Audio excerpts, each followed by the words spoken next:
প্রিয় বন্ধুরা, কেমন আছেন আপনারা সকলে? আশা করি ভালোই আছেন।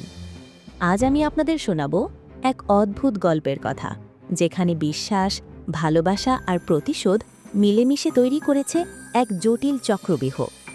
এক গৃহবধূ যার জীবন হঠাৎ থমকে যায় এক রাতের নৃশংস খুনে, আর এক অফিসার যিনি শপথ নিয়েছেন সেই সত্য খুঁজে বের করার। কিন্তু এই ঘটনার সাথে জড়িয়ে আছে এমন কিছু কাছের মানুষ যাদের প্রত্যেকেই লুকিয়ে রেখেছে এক একটা গভীর রহস্য। আজকের ভিডিওতে আমরা আলোচনা করব 2023 সালের থ্রিলার মুভি চক্রবিহম দ্য ট্র্যাপের পুরো গল্প। তাহলে চলুন শুরু করি।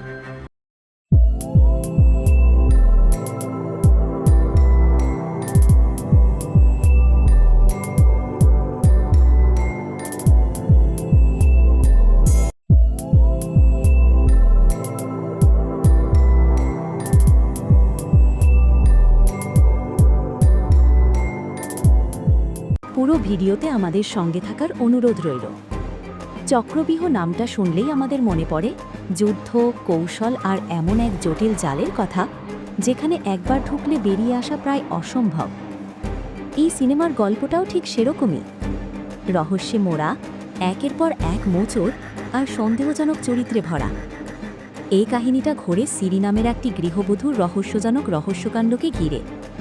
পুলিশ অফিসার বিক্রম এই কেসটা হাতে নেন এবং শুরু হয় এক গভীর তদন্ত, এক মানসিক লড়াই। কিন্তু আসল খুনি কে? কেন সে সিরিকে মারল? তার পেছনে লুকিয়ে থাকা আসল উদ্দেশ্যটাই বা কী ছিল? গভীর রাতে একটা পশ এলাকায় পুলিশের কাছে জরুরি ফোন আসে। একটা মহিলাকে গলা কেটে মেরে ফেলা হয়েছে। পুলিশ যখন সেখানে পৌঁছায়, দেখে সিরি নামের একটা মেয়ে রক্তাবস্থায় পড়ে আছে। ওর স্বামী অজয় হাউ হাউ করে কাঁদছে, আর পাশে কিছু লোক ভিড় জমিয়েছে। অফিসার বিক্রম ঘটনার তদন্ত শুরু করেন। তার অভিজ্ঞ চোখে কিছু অসঙ্গতি ধরা পড়ে। ঘরের দরজা ভাঙা ছিল না, লকারও ঠিকঠাক ছিল, কিছুই চুরি হয়নি। তার মানে কেউ সিরিকে খুব ভালোভাবেই চিনত, খুব কাছের কেউ হবে। অফিসার বিক্রম তখন এই ঘটনাকে শুধু ডাকাতির জন্য খুন বলে মানতে নারাজ ছিলেন। এক ব্যবসায়ী অজয় আর সিরির সম্পর্কটা কিছুদিন ধরে ঠিকঠাক ছিল না, ওদের মধ্যে দূরত্ব বাড়ছিল। অফিসার বিক্রম লক্ষ্য করলেন অজয় সব সময় ফোনে কথা বলতো, আর মাঝে মাঝে প্রশ্নের উত্তর ঠিকমতো দিত না, এড়িয়ে যেত অজয়। অজয় বলছিল যখন ঘটনাটা ঘটেছিল তখন সে তার অফিসে ছিল, কিন্তু অফিসার বিক্রমের সন্দেহ হয়। তাই সে অজয়ের অ্যালিবাই পরীক্ষা করতে লাগলেন। কীর্তি নামে একজন ফ্যাশন ডিজাইনার সিরির খুব কাছের বন্ধু ছিল। সেই জানালো যে সিরি নাকি কিছুদিন ধরে খুব চিন্তায় ছিল, কিন্তু কিছুতেই কিছু বলতে চাইছিল না। কীর্তি বলল, সিরি আমাকে বলেছিল যে কেউ নাকি ওকে ফলো করছে। কীর্তি নিজেও কিন্তু সন্দেহের বাইরে ছিল না। সিরি আর অজয়ের সাথে ওর একটা প্রপার্টি নিয়ে ব্যবসা ছিল, তবে সম্প্রতি ওদের মধ্যে কিছু টাকার লেনদেন নিয়ে ঝামেলা তৈরি হয়েছিল। বিক্রম স্যার এই ব্যবসার ব্যাপারে আরও খোঁজখবর নিতে লাগলেন, আর অনেক লুকোনো কথা জানতে পারলেন। ঘটনাস্থলে তল্লাশি চালাতে গিয়ে পুলিশ একটা ভাঙা মোবাইল ফোন আর একটা চিরকুট খুঁজে পায়। চিরকুটে লেখা ছিল, বিশ্বাসঘাতকতা শুধু সম্পর্ক ভাঙে না, জীবন কেড়ে নেয়। এই লেখাটা দেখে পুলিশ বুঝতে পারল যে এটা শুধু লোভ বা ডাকাতির জন্য খুন নয়, বরং ব্যক্তিগত প্রতিশোধের ব্যাপার আছে এখানে। ময়নাতদন্তের রিপোর্টে জানা গেল সিরিকে রাত 9টা থেকে 10টার মধ্যে খুন করা হয়েছে, কিন্তু অজয়ের ফোনের লোকেশন ট্র্যাক করে দেখা গেল মাঝরাতের আগে সে নাকি বাড়ি থেকে বেরোয়নি। তাহলে কি অজয় মিথ্যে বলছে? পুলিশ এটাই ভাবছিল। অফিসার বিক্রম সিরির অতীত নিয়ে খোঁজ নিতে লাগলেন। তিনি জানতে পারলেন কলেজের সময় সিরির একটা সম্পর্ক ছিল রোহিত নামের এক ছেলের সাথে। রোহিত এখন একজন সাংবাদিক। বিক্রম রোহিতকে খুঁজে বের করলেন। রোহিত জানালো যে সিরি হঠাৎ করেই ওর জীবন থেকে চলে গিয়েছিল। তবে ও বলল, আমি সিরিকে এখনও ভুলিনি, কিন্তু আমি খুনি নই। তদন্তের সময় বিক্রম জানতে পারলেন যে সিরি রোজ নিজের ডায়েরি লিখত, যেখানে ও প্রতিদিনের ঘটনা লিখে রাখত। কিন্তু ডায়েরিটা এখন পাওয়া যাচ্ছে না। কে সরিয়েছে এই গুরুত্বপূর্ণ ডায়েরি? বিক্রম স্যার তখন এক এক করে সবাইকে জিজ্ঞাসাবাদ করতে শুরু করলেন। হঠাৎ একদিন তিনি সিরির ল্যাপটপের হিডেন ফোল্ডারে কিছু ভিডিও রেকর্ডিং খুঁজে পান।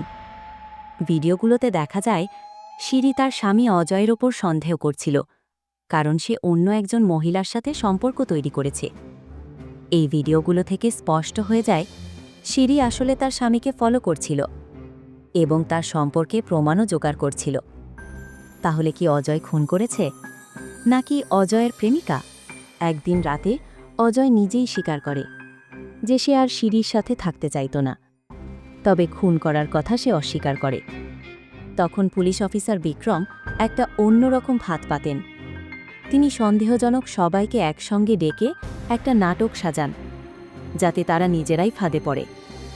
সেই ফাঁদে দেখা যায় শিরির বান্ধবী কীর্তি খুব উত্তেজিত হয়ে পড়ে আর মুখ ফসকে কিছু বলে ফেলে। সে আসলে অজয়ের প্রেমিকা।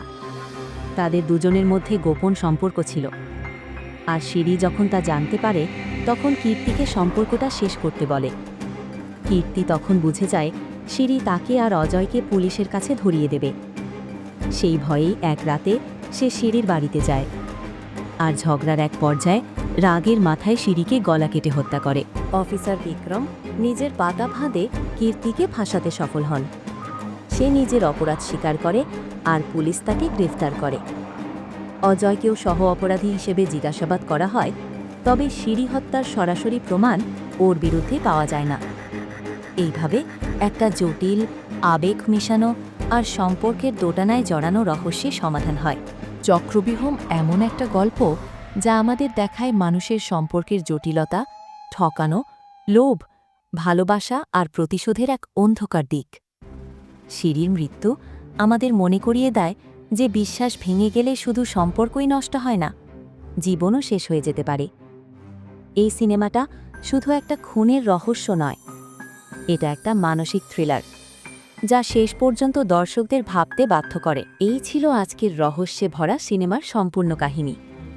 আপনার সময় দিয়ে ভিডিওটি দেখার জন্য আপনাকে জানাই আন্তরিক ধন্যবাদ।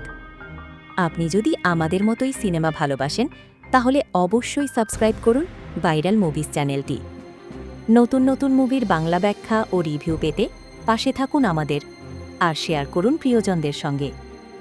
আবার দেখা হবে অন্য এক নতুন কাহিনীর সাথে। ততদিন ভালো থাকুন, সুস্থ থাকুন।